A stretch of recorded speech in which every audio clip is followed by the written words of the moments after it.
Hey, how's it going, everybody? This is Joey Galvez, one half of your host of Explain Yourself, and I want to let you guys know about a really cool book from our friend of the show, Eli Shockey. This one is called The Greylock, and it's a story where magic is a commodity. Potions are sold at corner stores.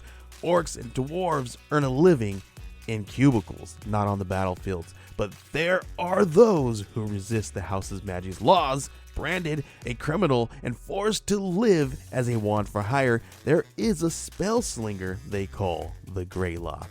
Check this one out. You guys can pre-order issue 3 right now with code JAN241939, and make sure you guys are heading over to your favorite LCS and letting them know that you want Greylock number 3, and maybe pick up the first 2 issues.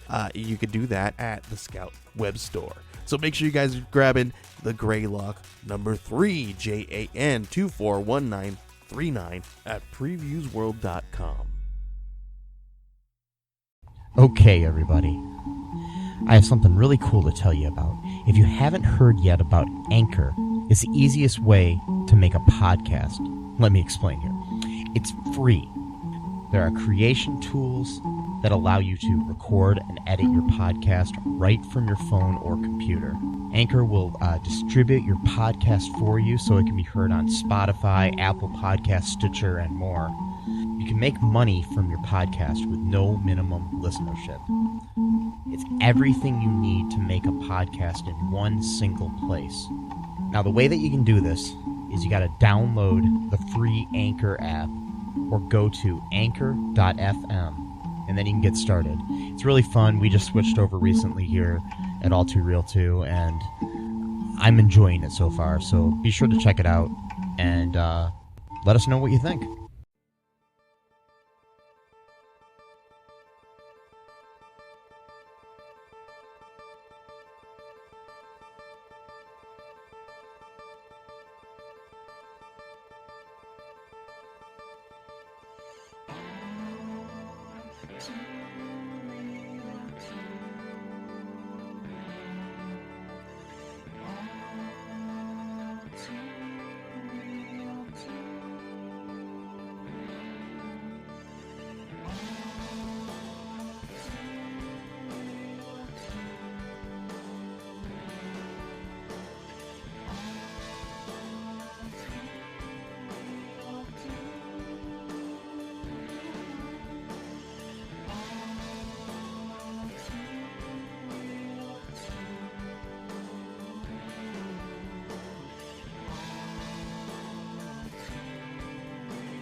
Okay, everybody. Okay. Welcome to the latest episode of All Too Real 2. Okay. All right. Anyways, I'm your host, Michael E. Cullen II, and with me, as always, is Matthew Haas, if I can call myself beautiful and majestic without sounding arrogant. I'll tell you what, Matt. I will call you beautiful, majestic, Okay. and a national treasure. Okay. Whoa. You're like a Nicolas Cage. Wow. Okay. Well, that's interesting. Okay. Anyways, today we're going into one of our weird, crazy episodes. We're covering crazy music conspiracy theories. Wow. We're gonna blow your minds tonight. Okay. I got a few here that we're going to go over really quick. I'll start with the first one. Everybody? Yeah. You ready? Yeah. Paul McCartney is dead! I mean, he might almost be. Yeah, I mean, he's getting old. Anyways, okay, so this is a theory that started back in the 60s. Paul McCartney, perhaps one of the most famous music conspiracy theories of all time, is that Sir Paul McCartney of, the Beatles and Wings fame died in a traffic accident in 1966 and was replaced by a lookalike. Okay. The theory is supported, quote unquote, by several clues left by the Beatles in their music. For example, many believe the words "I buried Paul" are spoken by John Lennon at the end of Strawberry Fields. Lennon insists that he says cranberry sauce. I buried Paul, cranberry sauce. I mean, there's a bunch of like flute music in the background, so it's kind of hard to, Yeah. tell. But And the cover of Abbey Road supposedly represents a funeral procession with Paul McCartney playing the role of the deceased. The fact that he's wearing no shoes is what is the evidence of this. Because when you're buried, you don't wear shoes. yeah, because every funeral I've been to, the person in the casket is shoeless. Oh, actually, you only see the top half of the person. Oh, When you're at a funeral, they only open up the top half but of it, so you never see you their might feet. be able to get a little angle somewhere. I don't know. Yeah, but actually, it is most of the time they do bury people without shoes. What? Yeah. Why? It's just That because just you're makes not no you're not sense. seeing them, so it's a waste of shoes. Well, by that logic, they should just not even have a full suit. They should just cut it down. Sometimes they do that. Are I you think. kidding Yeah, me? Oh my the suits are God. usually cut in the back Oh too my to put them God, on. I did not know that. Yeah. Well, that's messed up. Yeah. Anyways, I did not know that. yeah, because most of the time the suits are cut all the way down the back. Anything to save a buck. Well, that's usually just so they can dress them because it's easier to get Oh. it on the body. Because when you're dressing somebody else, it's kind of hard to. Oh yeah. yeah. I guess. Yeah. And You sure know a lot about mortician stuff. well, my uncle Dave, who not really my uncle, but he was actually he used to work at a mortuary. Oh, okay. So I think he might still do that. I don't know. I haven't talked to him in years. But when I was growing up, he was my dad's best friend, and so I always called him Uncle Dave. And he worked at a funeral home, and so I knew some of these things. He would tell me crazy stories about how like sometimes he'd be in there late at night and a body would actually sit up on its Oh own. God. Yeah. So yeah. So, No way, I could not do that. yeah, I know. But okay, so yeah, supposedly that represents a funeral, and I guess holding up a mirror to the drum on the cover of Sgt. Pepper's Lonely Hearts Club Band album cover reveals it says one by one he die, one by one is what it says when you hold the mirror up to it. I don't know what that means, but anyway, some people think that seems to mean that he is supposedly. I mean, I've read more into this theory, and it seems that there's like there was this lookalike who won a Paul McCartney lookalike contest. This guy from England who was named Billy Shears, which is also in Sgt. Pepper's Lonely Hearts Club Band. There's a part of one of the songs that says at the end of with a little help from your friends. It says Billy Shears, and then yeah, that's what they sing, and supposedly that's another clue to it. But there is fact that there was a guy named Billy Shears who actually did win a lookalike contest, but there's not much information about him after that fact. So it kind of gives you this whole theory that maybe Paul did die, and the guy that we've been calling Paul McCartney since 1966 is really Billy Shears. Oh, I have a question about that though. Okay. So if excuse me, if Paul died, and then they got someone to look like Paul play with them, Mm-hmm. and they wanted the people to believe that it was Paul, why would they then put in these little clues to say that Paul had died? It seems kind of contradictory. Yeah, exactly. Like, it's Why like would you speaking give on both sides of clues? your mouth? Like, Unless it's just kind of they're like, fuck you to the audience and be like, hey, we know what's going on, but we're going to give little clues to it. And or maybe the management made them do it, and this is their way of like sneaky messages to the fans, like, we can't tell you, This isn't really directly Paul. what's happening, but because they're watching us, type of thing. So we're gonna send you like little coded messages. I don't know. yeah. Maybe I mean I can. But see basically that would mean like from 1966 until present day, to not. everything that Paul McCartney's recorded wasn't really recorded. So like All of Wings, So he's music. a lookalike who's also a musical genius at the same time. Yeah. That guy really lucked out. I mean, like, I mean, like Live and Let Die and all these other things that he's recorded since then. I mean, maybe that's true. Live and Let Die. It's a little clue here.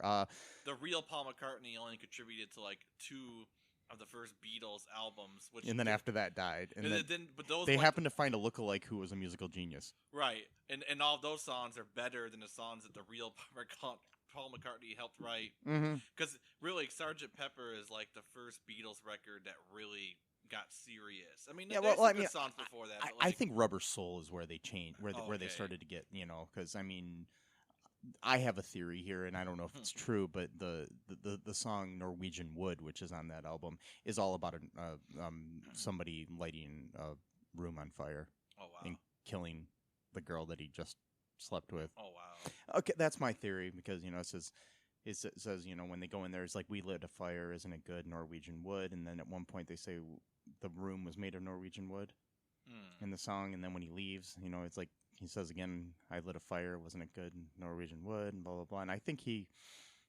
burned her to death. Why?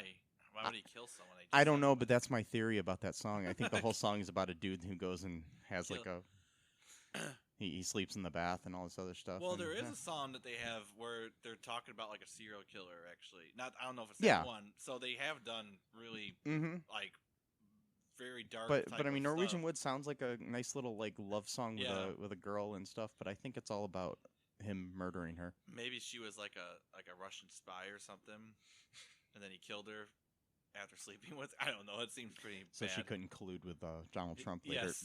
Yes. Yes. Like a 16-year-old Donald Trump at that time. Yes. Oh I don't God. know. So or Norwegian spy. I don't know. yeah. So basically that's that theory. I'll let you cover the next one here. It's The yeah. Avril Lavigne one. yes. Okay, so this one. Oh yeah. First off, though, what do you think about that theory? Do you think it could be true? What, the Paul McCartney Yeah. is dead? I don't know. I mean, I don't want it to be true, for one thing, because that would mean that, all these years, someone who's not even Paul McCartney wrote all these great songs for the Beatles and for Wings and for... And doesn't get credit. And doesn't get credit for any of it, and he has to live this life. I mean, granted, he's making lots of money, and he's, he gets to, he got married and stuff like that, or whatever, and has kids, but... how would it? I mean, how would that work out for him? Like actually talking to his real family. Like how would he spend time with his real? You know what I mean? Like would he have to pretend? Unless to he be was Paul completely McCartney? like unattached to anybody in Yeah, his I mean life that's the only thing I whatsoever. think of. Maybe he was like a dock worker who just jumped ship somewhere and has no connections to anyone and just Has no mom, dad, or So, brothers or sisters, it's- or it's no problem to take on a completely different persona. I don't know. I don't think it's true. I don't think any of these theories are true. They're interesting, but I Yeah. don't think they're true. But yeah. On a scale of 1 to 10, I think that this is maybe a 2. yeah. Yeah, that's just my guess. Okay, so what's the next one here? This one is Avril Lavigne is also dead.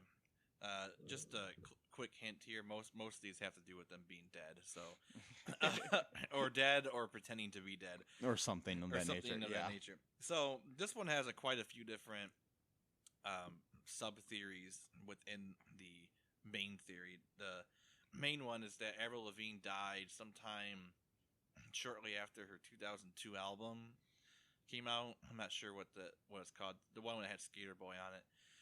And then shortly thereafter, someone named Melissa, I forgot her last name, Melissa Melissa Vandella. Vandella, basically took her place to be Avril, and she learned her songs, she learned her voice, and how she, her style and everything over time.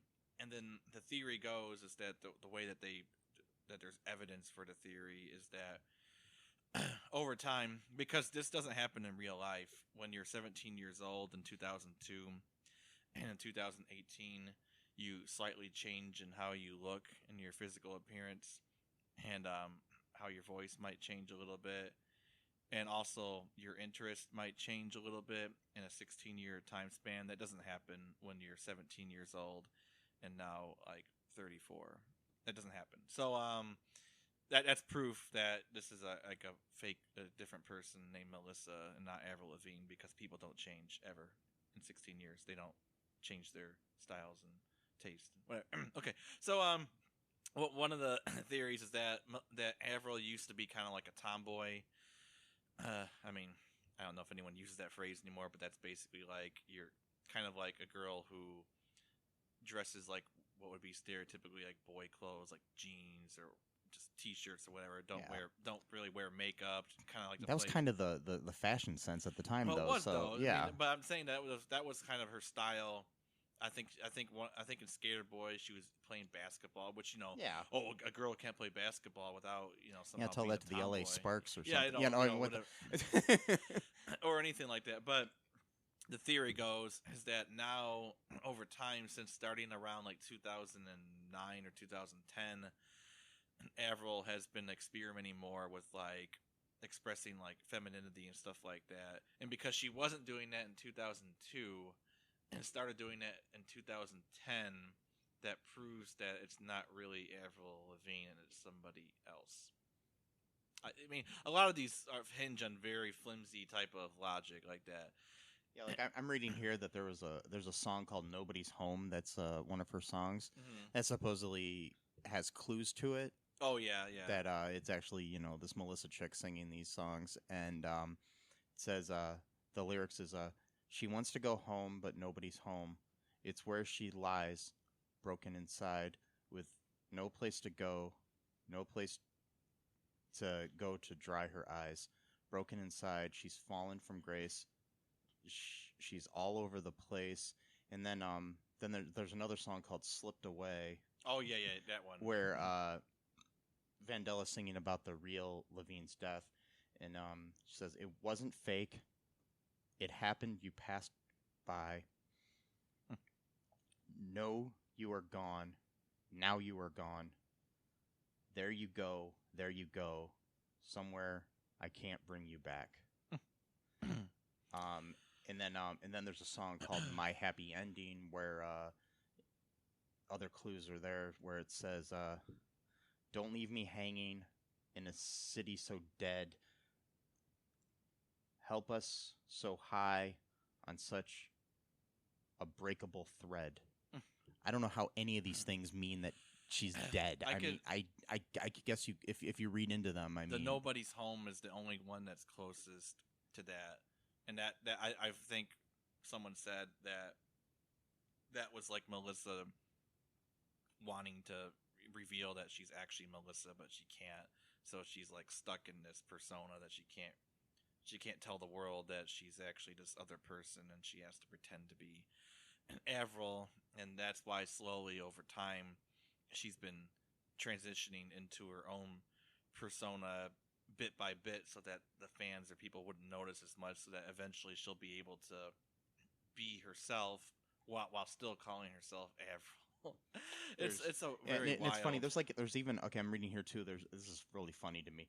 There's a Facebook page for Melissa Vandella that appears to have been set up by a Brazilian person. The page gives her home as Brooklyn, New York. And among the stranger pieces of information on the page is an allegation that Vandella is in a relationship with Superbad star Christopher Mintz-Plasse, a.k.a. McLovin. Yeah. Wow. So that's interesting. Oh, by the way, I think there's one sub-theory that she's actually a clone of Avril Lavigne, which, Avril Lavigne would had to been like 1 year old or less than that when her family cloned her, and no one really knew about this supposed technology that the Raelians had, unless you were already part of that cult to begin with, or you had lots of money or fame or both. And I don't think her family was wealthy or like famous, so I'm not sure how they would have access to the Raelians and just be able to get her cloned at like 6 months old. But whatever, that's one theory, is that she's actually a clone and that the real Avril died like in 2003 or something.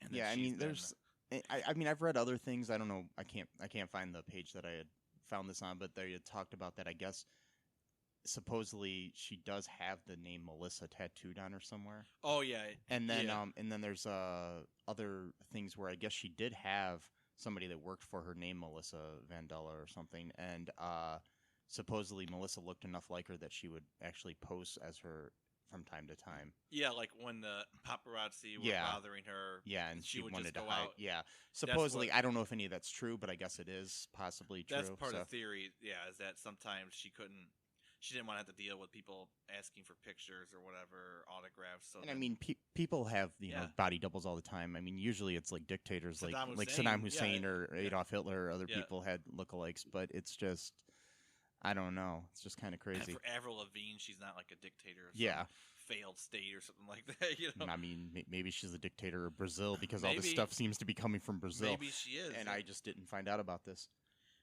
So that's all I have for that. That one's Yeah. interesting, but there's not a lot of Yeah, I mean, to go off of on that one. again, I give this maybe a 2 out of 10 of possibilities. I'll give I it mean, a negative 2 yeah. out of 3 out of 10.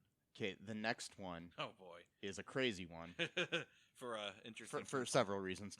Anyways, okay, so Kanye West Mm. is the Starman from David Bowie's song. Okay, hold on tight, people. The idea here is that David Bowie's mention of Starman waiting in the sky who'd love to come and meet us, but he thinks he'd blow our minds is actually referring to Kanye West. Despite not being born at the time of the song's release, the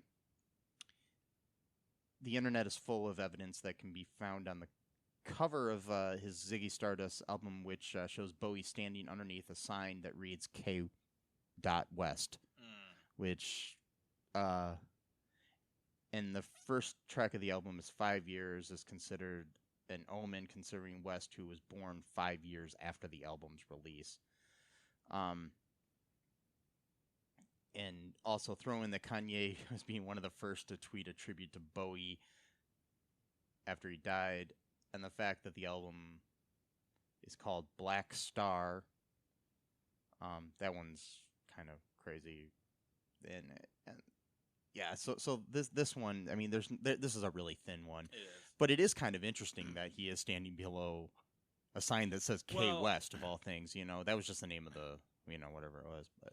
And the thing is, though, are you sure that Kanye West didn't invent this conspiracy theory because he's got such a ego kind of? I mean, he's got delusions of grandeur, and I mean that's something that I think he would actually probably love to proliferate, Perpetuate that whole I mean, I'm theory. not sure if he would yeah. actually create the idea, but is his name really Kanye West, though, or is that his stage name? I believe that's his birth name. Okay, so I was And- gonna say, yeah, if it wasn't, then that could be very well be like, he you was saw the album self-fulfilling Yeah. prophecy. but no, if that's his real name, then Yeah, Kanye West is his name. His real name is Kanye Omari West. Is his Okay. full name. So But Yeah. here's an interesting theory, though. David Bowie was really in like a mystical character at that time, yeah, so maybe he believed in his character so much that he actually became psychic and predicted the future by predicting Kanye West's birth 5 years ahead of time through just the sheer will of being Ziggy Stardust, So maybe he actually created Kanye West in some sort of, hey, if Kanye West can talk like this at the Oval Office about the multiverse theory and how, if he doesn't get some guy out of prison in this universe, then he's trapped somewhere else in some other universe where he's a prisoner. I'm allowed to talk about weird shit. So I'm not saying you're not. if you're allowed to talk like this to the president at a press conference in front of dozens of officials, me and you at your apartment, can talk like this too. But I mean, if that's the standards we're going at, then we're actually okay here. So, but maybe I mean, it's just you and me, right? yeah. It's not our listeners or No, anything. they're not listening. No, They, no. they don't care what we say. They tuned out already. They've given up on me. No, but Love you, folks. Love you. and I love Pop Tarts too. Pop Tarts are good. Yes. I almost bought some the other day and I Oh. forgot to. Ah, I dang it. I was grocery shopping and Yeah. the one thing I forgot to get was Pop Tarts. Damn. Yes. You know what's really good? I realized I tried putting Skippy peanut butter, crunchy kind, Yes. on a strawberry Pop Tart, and it was delicious. Really? Two great flavors mixed with one. Two great products. Yes. Skippy. Skippy crunchy peanut butter. Yeah. Yes. And Pop Tarts. Yes. Two great products that we would love to promote. Yes. If you'd like to, you can contact me directly at mike@cullenpark.com, and, we'd be more than happy to let you sponsor us, Skippy, or Kellogg's Pop-Tarts. Okay, anyways, well, what's the next one here on this list here? Okay, this one I don't know much about, but it says Lady Gaga killed Lou Reed. Why? Who knows? We all know, this is from the quote, we all know Lady Gaga is cray-cray. I hate that word so much. Anyway, but is she murder Lou Reed cray-cray? And they gotta say it again. Okay.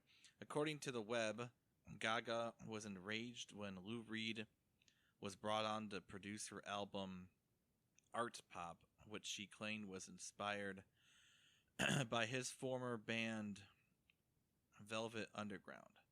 However, the music icon was not impressed with the record and left the project. The next logical step to make, if you're sufficiently bananas, is that Gaga was so angry about Reed's dismissal of her work that she murdered him by injecting the singer with a poisonous substance that brought on liver disease. Right. Okay, yeah. Really? So, this one is certifiably crazy. Yeah.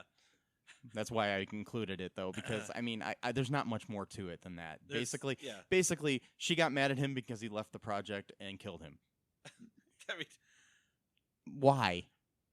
and where does she get this weird mystery injection? What was it? Ricin? I mean, no, ricin gives you like yeah. the flu. I don't know what gives you liver Liver disease, disease. but yeah, Is this alcohol? She's. it's not the fact that Lou Reed was an alcoholic and stuff doesn't have any kind of contribution to him No, getting liver disease. Exactly. He's only been drinking and like doing heroin since like 1964, but But it was Lady Gaga who killed him. on a semi-regular basis. But God, whatever. By the way, I love Lady Gaga. Me Okay, too. anyways, Oh, me too. I'm just saying it's ridiculous. I just wanted to point that out. I really want to see A Star Is Born. I haven't seen it yet. But Oh yeah, me too. Yeah, Looks like a by the time this probably airs, it'll be on DVD by then. yeah. But yeah, still, it's Oh yeah, definitely. I want to see that. Oh yeah. Anyways, the next one we have here is another wacko one, like most of these. Stevie Wonder isn't really blind. Oh, that's unique. Yeah. Perhaps one of the most disrespectful music conspiracy theories on the list, I would say. Mhm. Many people insist that he has been faking his blindness the whole time. One of the quote unquote evidence that they have for this is there's a clip from a performance where Stevie Wonder caught a mic stand that Paul McCartney knocked over. And then there's also clips of him reading an envelope at an awards ceremony. And the fact that he does go to sporting events like, basketball games and things of that nature. Because we're just not allowed to let blind people go to basketball games. Here's the take. Yeah, if you're seeing impaired or completely blind, don't bother trying to enjoy the finer things or even the nice little things of life, because why? What's the point? Like what? You can't go. Don't go to the beach, and because you can't see the sunlight.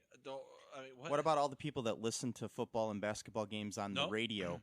Because we might as well just stop broadcasting radio games. But they listen because they can picture, because they've seen an actual football game. That's their logic, right? That's what they're gonna say. But the thing is, Wonder didn't go blind until a little bit, really? Until he was a child. He had already seen things in his life, so he does know. It's even worse. I'm sure he saw in his lifetime before he went blind a basketball or a football or a baseball game or something, and kind of can picture what's going on. So it's even worse then, yeah. It's such a disrespect. It is. Think about you can't go to a sports game because you can't see what's happening. Well, you can hear what's happening, bozo. Oh yeah, but all you can hear is crowds cheering and like football, you can't really hear what's going on usually. But basketball, you can hear all the sneakers squeaking and you know, And plus, I mean, who's not to say he just doesn't want to be there with his friends or Right. family and just enjoy the like the noise of it all, like Yeah. people cheering and celebrating. It's such a it's such a disrespectful like mentality of like, if you're blind, just stay at home, don't and go I mean, anywhere, don't it's do like anything. I've gone to concerts where deaf people have been there, Mhm. so They it's can the feel same the thing. vibrations. Yeah, They and I can mean, feel- and the feel it. Anyways, feel the vibration. Anyways, the but I mean, there's been like they'll have I've seen it where like they have like an interpreter on the end of the stage, Mhm. interpreting the songs. It's really funny when you're when there's like a really fast rap song or something and they're Oh yeah, trying to keep up. It's yeah. I've seen it. I've seen some of those videos. Yeah. Get pretty. I've actually animated. been to some of these concerts before where they've done this. I mean, I don't know if it was a rap one, but there's been some where it's pretty, pretty fast songs Pretty and stuff. intense, yeah. Yeah. Because I mean, I think I was at like a Weird Al Yankovic concert and they had one time and it was just really But anyways, so yeah, this one I give a 0 out of 10. Stupid. There's no way that he's not blind. I'm sorry. So what's the next one on our list here? Oh boy, this one is certifiably insane. So it says John Lennon was murdered by horror writer Stephen King. What? Okay, so I'm quoting, "You know when you feel so strongly that a famous horror writer killed one of the most famous musicians of all time that you need to print it on the side of your van? Yeah, us neither." Is that correct? Yeah. Us neither? Okay. Yeah. Steve Lightfoot, however, has no such reservations. On top of the standard conspiracy theorist blog, Lightfoot took it a step further and had his insane rambling sprayed all over his van. This theory is based on a photo of Mark Chapman, the real killer, getting his book signed by Lennon. Lightfoot insists it isn't Chapman in the photo, but the Carrie writer. It's interesting that like Stephen King's written so many other books, but he Well, chose Carrie. Carrie was like his first. Was book. it? Oh, yeah. okay. So yeah. I didn't even know he wrote Carrie, so that's Oh, yeah. interesting. Okay, well, that's it. No further evidence required. Fair enough. He does look a bit like him, just not respray your van like him. Yeah. Really? This I one's mean, insane and funny as hell in it's my so opinion. I stupid. mean, I don't know. I mean, Whatever. Why would he do that though? Like, what would be the reason for doing it? my theory, it was Jared Leto who time traveled Yeah, and went back in yes, time. yes. Yes, because he was in that movie Yeah, where he he was. played. Yeah, I don't know. Anyways, That movie was insane. it was good though. Like yeah. he played that character, so I couldn't even finish watching it because it was so creepy. Yeah. Like when he was talking to that girl, like about like he was like talking to her like he was like almost like her like psychologist. Like yeah. you should go to Hawaii. You gotta do this for yourself. Like this pep talk and like this is like hours before he kills John Yeah. Lennon. So it's just like Yeah. it's so wild. Like He was a crazy guy, Chapman. Obviously, mhm. but or still is. I mean, he's still alive. The Oh, is he? yeah, he's Okay. he was up for parole recently and got denied again, which is good. Yeah, But it is. the yeah, and Leto gained so much weight for Yeah. that movie that he ended up getting gout. Oh wow. Yeah. I mean, yeah, he did gain quite a bit of weight. Yeah, he got gout, I guess I heard, Wow. from it. But yeah. Anyways, I wish I could do that. Just gain weight and lose weight on demand. yeah, I mean, I can't do that. it's like the guy who plays Mac on Yeah. on It's Always Sunny in Philadelphia, how he can go from being fat to skinny to like ripped like a freaking wrestler or something. It's He just like, what the hell? He must have like a super discipline. I guess if you're doing it for a project, it's easier though, because you're doing it with something specific in mind. Like And if plus you're doing if- a TV show or something. Yeah. Plus, when you're a celebrity who has money and has the time to Like hire a chef who can. Yeah, exactly. and do whatever you need to do. You don't have to prepare your own meals. Just have someone do it for Yeah. you. So yeah, when you're not working a 40-hour a Exactly. week job or something on top of it. Yeah. Yeah. The okay, so the next one that we have here, by the way, on that one, I give that a 0. Oh, yeah. I actually give it a negative 10 out of 10. Yeah. That's good. yeah. The next one is Dave Grohl from the Foo Fighters never broke his leg. Why would you fake that? Like that's like the most like That's like there's no stakes to that one. Like it's not like covering up a murder or oh you fake breaking his leg. Why? Because he wanted to get people to sign it. Oh, can you sign my cast? Like really? Anyway, sorry. Go Yeah, I mean he memorably broke his leg during a Foo Fighters concert in June of 2015, and then continued the tour by using a custom built throne. Or did he? Oh God. A quickly spreading rumor that Summer charged him with faking the injury in order to boost ticket sales. So I guess those are the stakes, Yeah. Because nobody in the world likes Foo Fighters. Right. They're only one of the most popular rock bands of all time. know. But yeah, let's just fake a. Anyways, Man. yeah,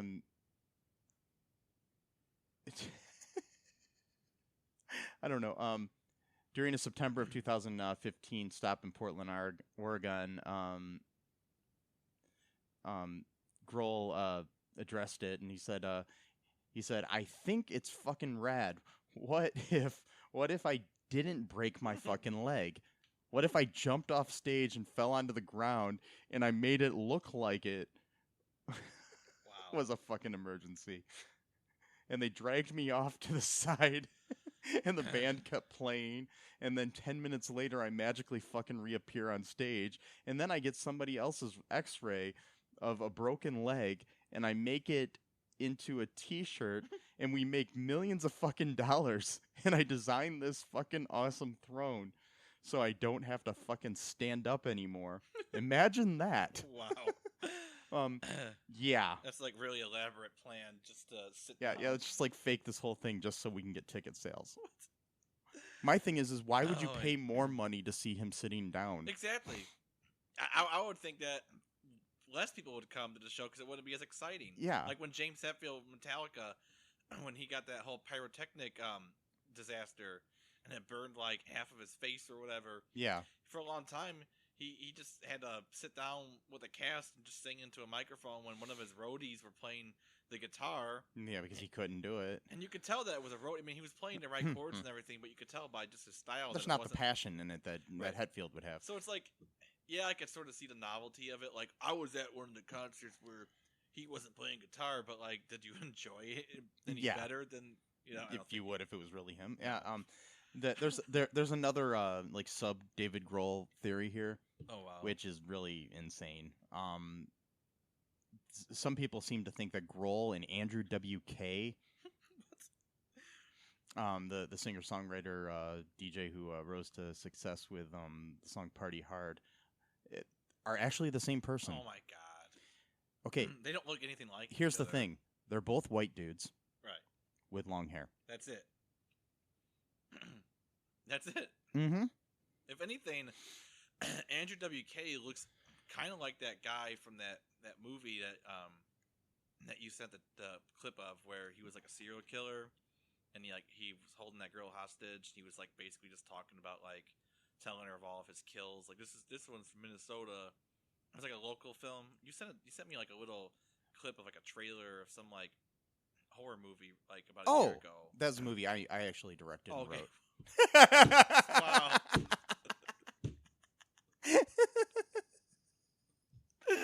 Wow. I feel like an asshole. No, that was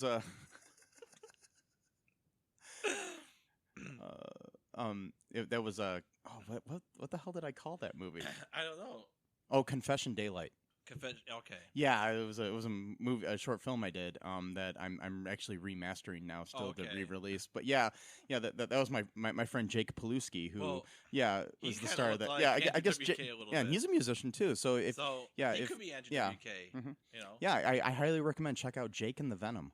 Okay. Yeah, Cool. they're a local band, and mainly it's just Jake. But Jake Paluski, look him up. He's also in other bands. But look up Jake Paluski on Spotify and stuff, and you'll find his stuff. And Jake and the Venom around, now that we mentioned him, he's probably one of my favorite musicians ever. He's an awesome dude. So shout out to Jake Paluski. Yeah. Anyways, who looks a little bit like Andrew Andrew WK.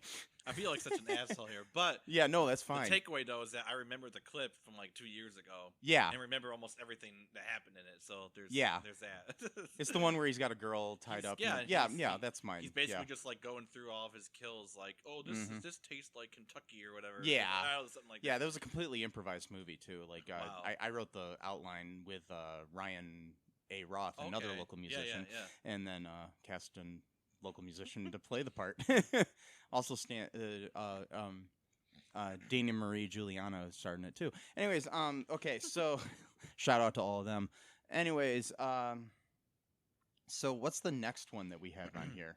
Oh boy, this is Iron Butterfly's bassist was kidnapped and murdered. This one's pretty dark. All right, so Philip Taylor Kramer joined Iron Butterfly in 1974 and appeared on the albums Scorching Beauty and Sun and Steel, both released in 1975. Later, he returned to college to earn a degree in aerospace engineering, and after dropping Philip from his name, worked for the U.S. Department of Defense and then his own high-tech multimedia startup company. He became a family man along the way, too. Then, authorities say, he suddenly committed suicide. The details remain darkly intriguing. Kramer went to LAX to pick up an associate in 1995, while reportedly in the midst of developing a groundbreaking method of transporting information and matter through space. Soon after that, Kramer suddenly called 911 to report that he intended to kill himself, then vanished. 4 long years passed as family members strenuously argued that foul play was involved. Finally, Kramer's 1993 Ford Aerostar van was found by hikers at the bottom of a Malibu ravine with his remains inside. Police ruled it a probable suicide, but others weren't so sure, in particular because of the revolutionary work Kramer was then doing. Taylor, quote, Taylor had told me a long time before there was people giving him problems, Kramer's father argued. They wanted what he was doing, and several of them had threatened him. He told me, if I ever say I'm gonna kill myself, don't you believe it. This one actually This sounds. one actually, it yeah. sounds possibly legit. Like the whole secret Yeah. government project and shit like that, and yeah. This one I give a 9 out of 10. I would say, yeah. I'm giving it a really high score because I kind of believe that maybe he, especially with his father saying that, you know, if I say I'm going to kill myself, don't believe it. Right. And plus, too, why if you're going to kill yourself, why would you call someone to say that you're going to kill yourself? Yeah. And not just do it. Yeah. And then vanish. Like, what would be your? I mean, I guess you could say the person was having just like a freak out mental state or whatever by doing those kind of contradictory things, but it seems kind of weird that you would go call 911 and say you're going to do something, which they know they're going to send someone, then try to prevent you from doing that very thing that you want to do. I don't know. And then just vanish. Seems kind of far-fetched, yeah. Oh, I mean, it's like the whole thing with like David Kelly, from the UK back in 2003, with the whole like WMDs in Iraq thing. Yeah. He kept talking to his girlfriend, who at the time was actually who worked in the CIA, I think, American CIA, and he kept talking to her, in private about like how he couldn't stomach what he was doing anymore because he had seen what some of the effects of like radiation were doing to like the children in Iraq or whatever, and he kept saying privately, I can't deal with this silence anymore. I'm gonna have to tell someone, and then he ends up quote committing suicide like 3 weeks later. Yeah. And then interestingly, he was actually a Baha'i, so then there was the whole aspect of that involved, like where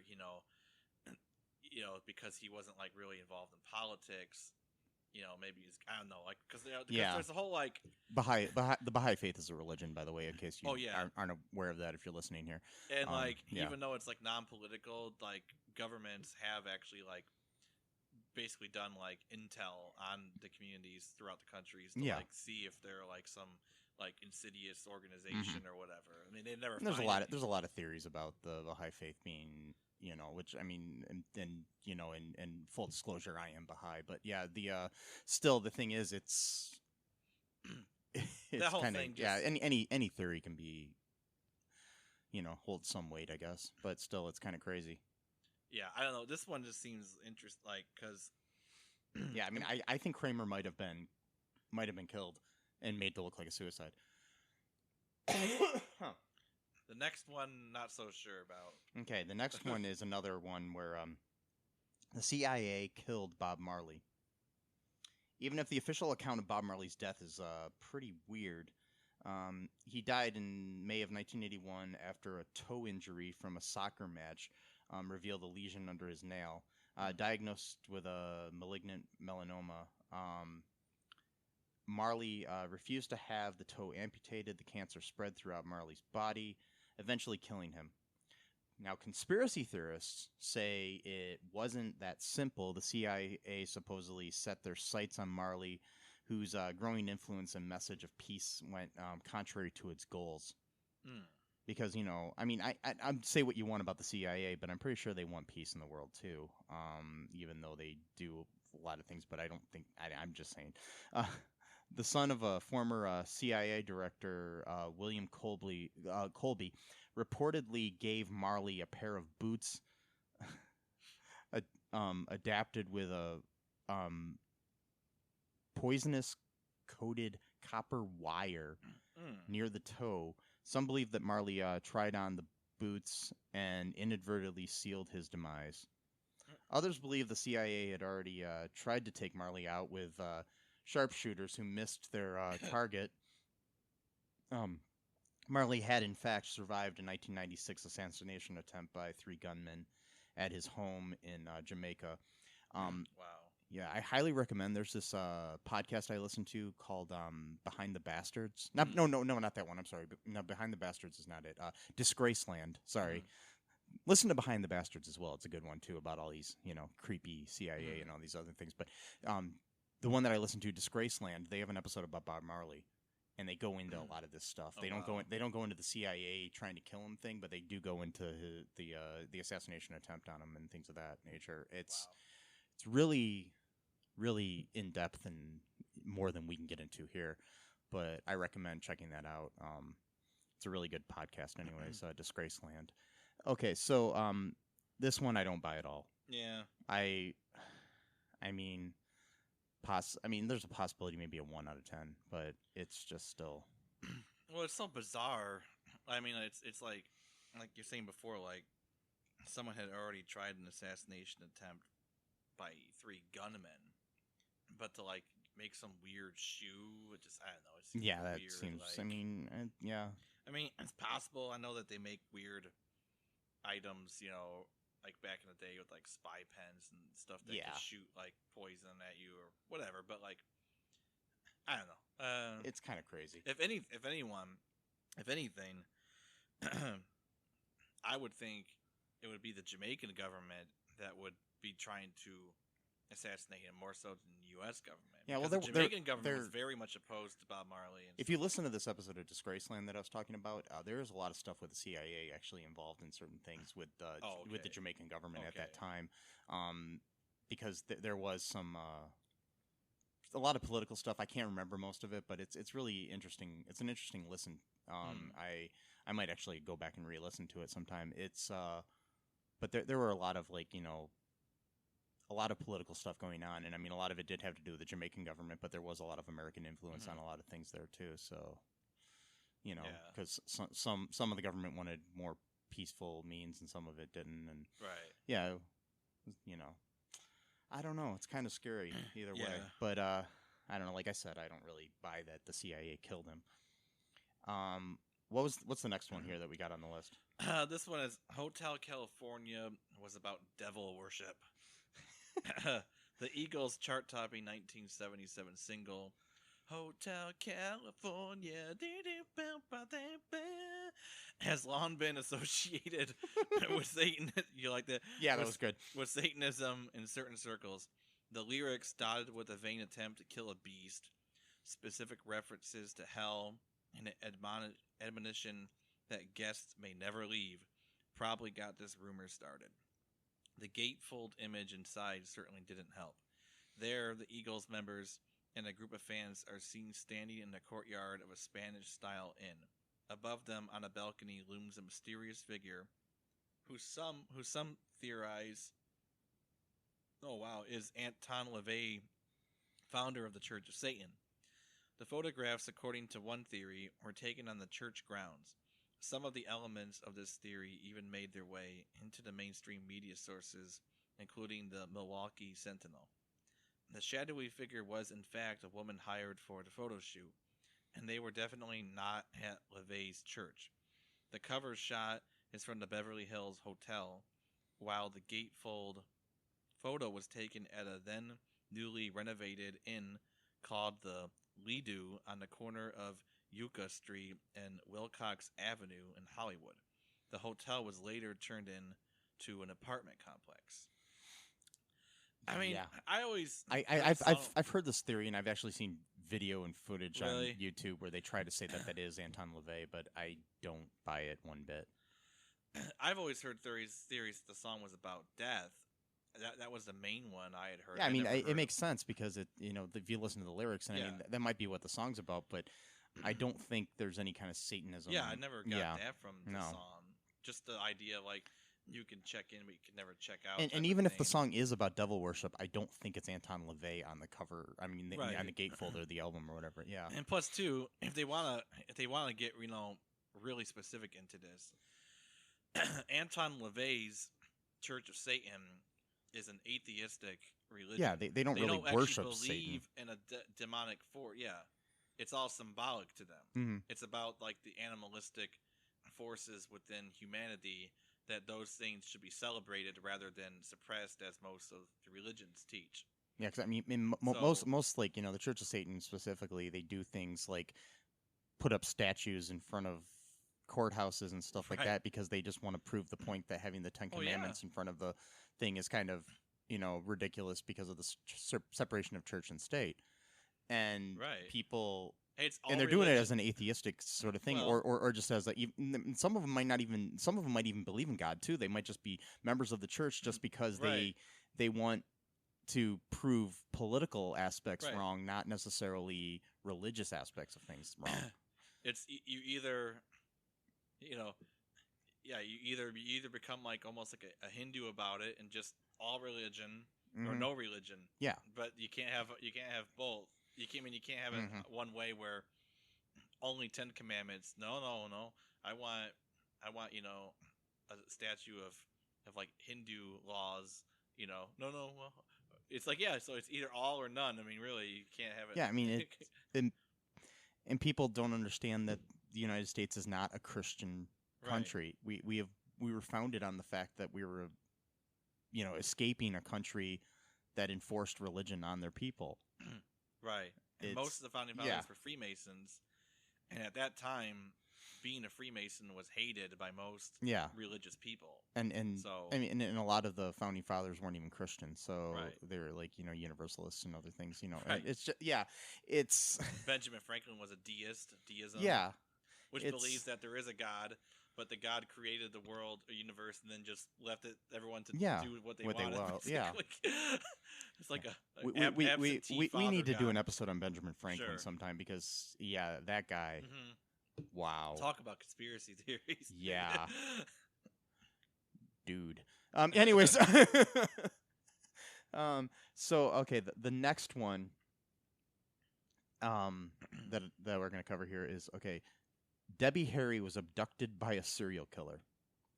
Okay, Blondie singer Debbie Harry is certain she was picked up by somebody she swears was Ted Bundy. Mhm. And this is an interesting thing because this is a theory perpetuated by the subject of the theory. Yeah. Yeah. During a late night walk on New York City's Lower East Side in the early 70s, she says, "I took a ride because I couldn't get a cab." She told this to ABC News in 2003. But Harry immediately began to sense something wasn't right.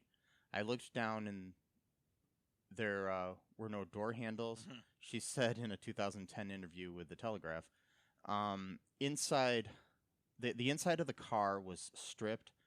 The hairs on the back of my neck just stood up.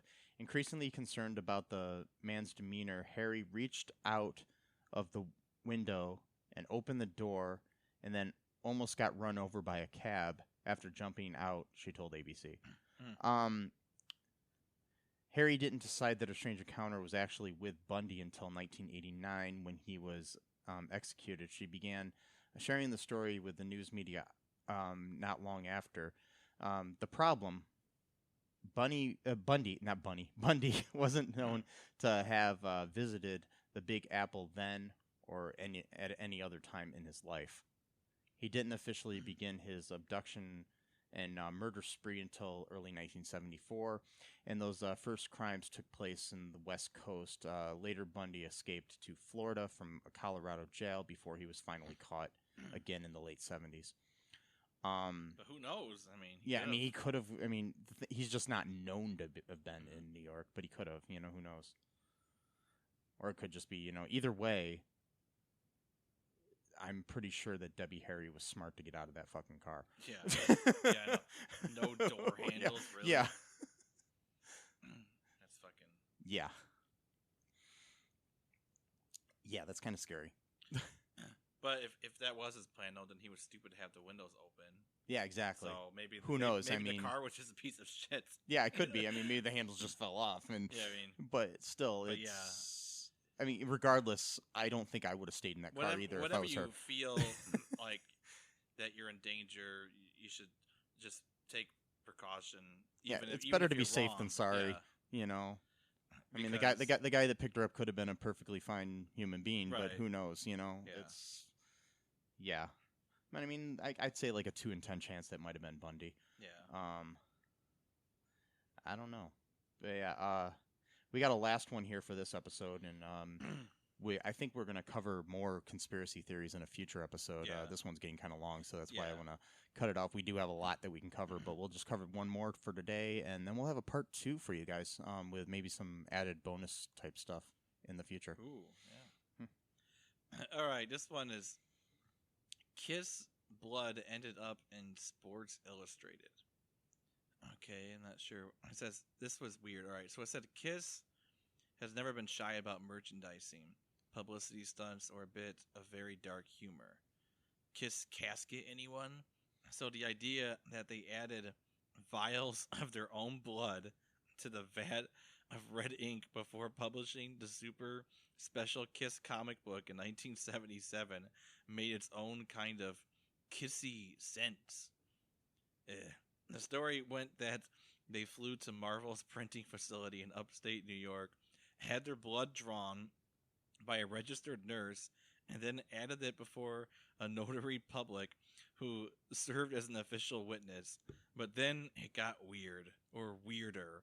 Supposedly a mix-up with the red ink meant that the blood-tainted red ended up being used for a run of Sports Illustrated magazine instead. There's no proof that the special ink was ever used for any other purpose. Also, while we're here, KISS is not an acronym for Knights in Satan's Service, and Gene Simmons didn't have a cow's tongue grafted onto his own. Yeah, What?